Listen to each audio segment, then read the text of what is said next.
أعوذ بالله من الشيطان الرجيم. بسم الله الرحمن الرحيم. ألف لام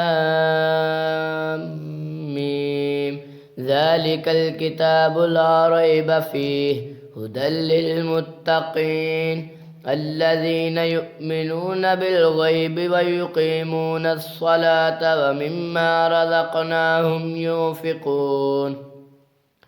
والذين يؤمنون بما أنزل إليك وما أنزل من قبلك وبالآخرة هم يوقنون أولئك على هدى من ربهم وأولئك هم المفلحون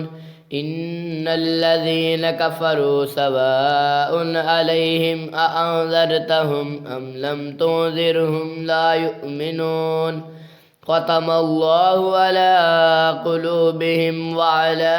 سمعهم وعلى أبصارهم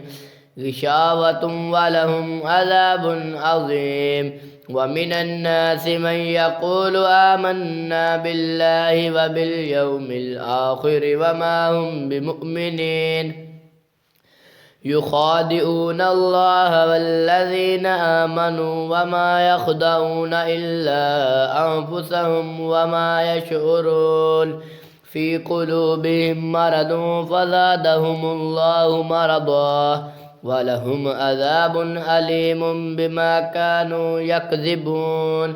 وإذا قيل لهم لا تفسدوا في الأرض قالوا إنما نحن مصلحون ألا إنهم هم المفسدون ولكن لا يشعرون وإذا قيل لهم آمنوا كما آمن الناس قالوا أنؤمن كما آمن السفهاء ألا إنهم هم السفهاء ولكن لا يعلمون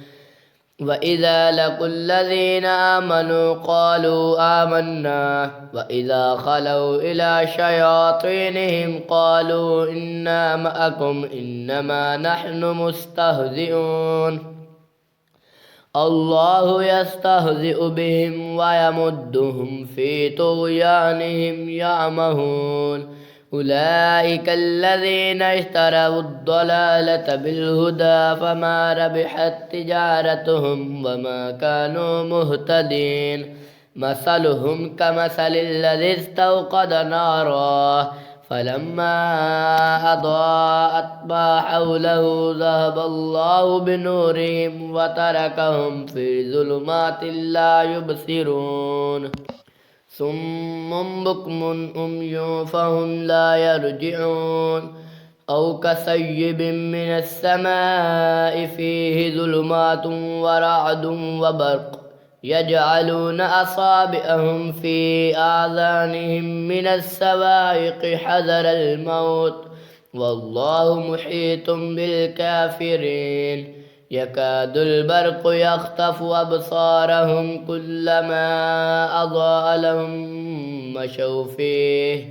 وإذا أظلم عليهم قاموا ولو شاء الله لذهب بسمعهم وأبصارهم إن الله على كل شيء قدير.